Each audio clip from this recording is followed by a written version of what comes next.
Welcome to HDToyTheater. Today we're looking at the S.H.MonsterArts MFS-3 Multi-Purpose Fighting System 3. Kiryu, also known as Mecha Godzilla. A awesomely sculpted figure. Stands just under 7 inches tall. Very posable. Comes with accessories, so let's dive right in and see what this figure is all about.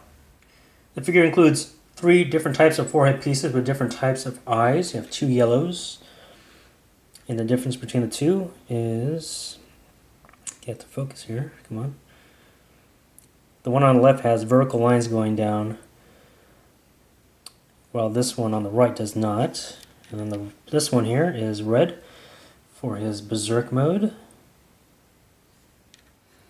To do a forehead swap with different types of eyes, just take off the existing right here. Just like that. You'll expose that double peg there. I'm just going to plug in a different one and put on the berserk. So we're going to plug that into that. Make sure it's nice and secure. And there we go. You get this backpack, which has some really nice thrusters right there and some weapon ports right there, and then on the side here, you have a little articulation, so you can bend them independently, like so.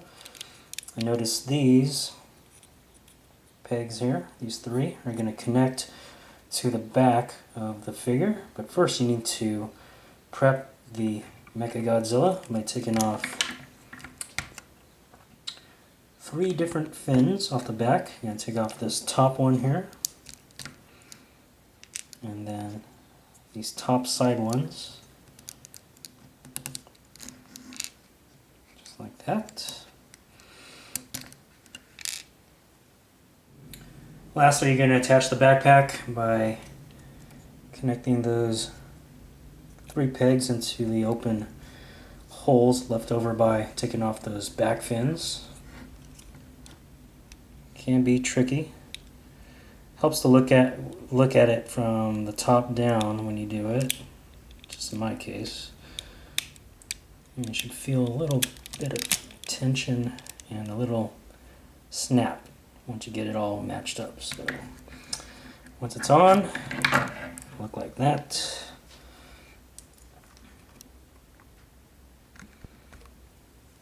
So that's looking cool.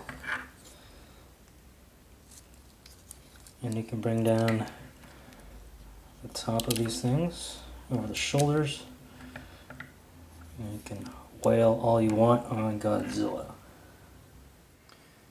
He includes 2 side arm attachments with optional blades that you can plug into. And I'm going to demo the blade. So you can just basically take this end and slide it right in. Just like that. And do the same for the other.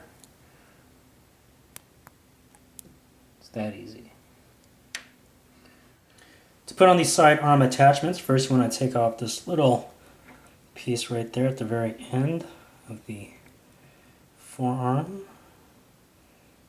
Don't lose this. And then you're going to plug in this end that's attached to the side arm. You have this nice durable wire here. And then you're going to plug this circle peg right into that hole right there.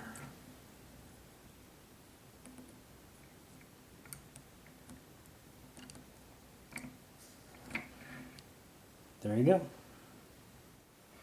Taking a closer look at the figure now, as you can see, the silver that is being used throughout the body is very, very nice. If there was a silver to put on an action figure, that was just perfect. This figure definitely has it.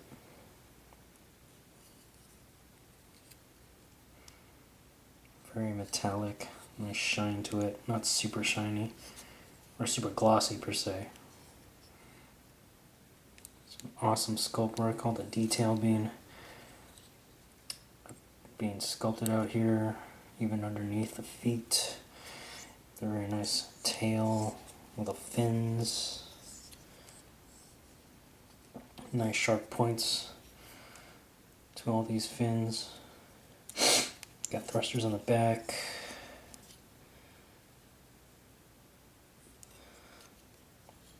Very minimal paint apps in terms of extra colors, just the red here on the side of the arms and right there.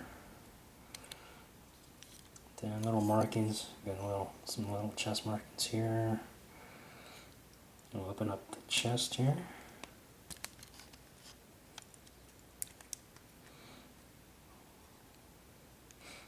Some more detail there.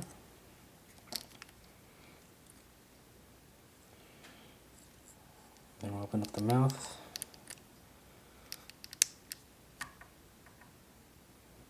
Very nicely done here. Just phenomenal detail with this figure. For articulation, mouth opens very easily. The head is ball jointed at the top. The middle neck is ball jointed, and the lower neck is ball jointed, so good range of motion. Look down pretty nicely, and up fairly well.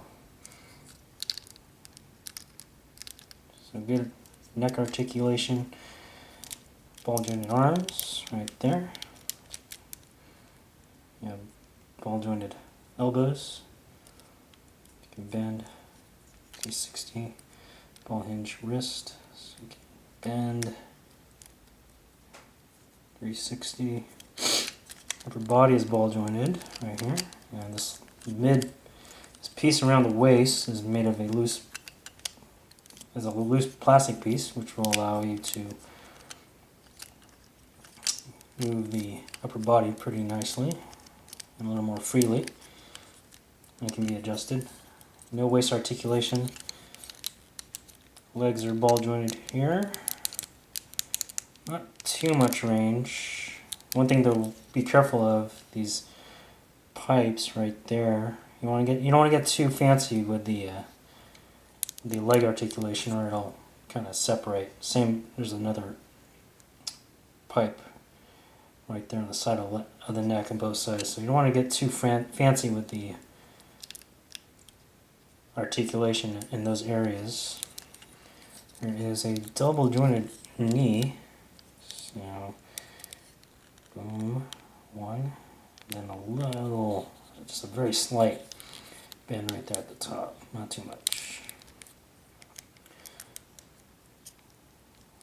The ankle guard can shift around like that, and you have ball jointed feet, which are made of die cast metal, so that'll give this figure a lot of balancing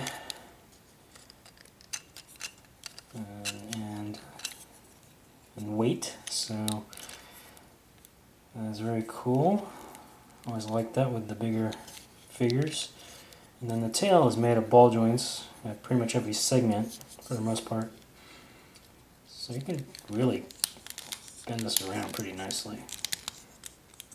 Of course, the sculpt will hinder, movement to a degree, but for the tail of this Mecha Godzilla, it's pretty nice. So, very, very cool. And finally, the chest opens up. Just like that, to expose the finishing weapon right there. This is made of die cast, so these little panels, so very cool. It's an awesome articulated figure in this Mecha Godzilla. Some hidden features include these side thrusters on his thighs, and we'll just pop one open here. Kind of tough to get out, but there it is. And you can swivel it like so. He has back thrusters, two on his back here, there and there. They're ball hinged, so they can bend and rotate, or it's connected in to the body. Just a little bit of articulation there on the back. Final thoughts on the S.H.MonsterArts Mecha Godzilla, a phenomenal figure, some really nice sculpt work. The silver is just amazingly beautiful. Good accessory counts, some really nice articulation. So for about 85 bucks, you can add this very well done figure from Bandai and add it to your collection. So hope you guys enjoyed the review. Hit like, dislike, and or comment. Check out my other videos. Subscribe if you haven't already. Check out HDToyTheater.com. And we'll see you next time.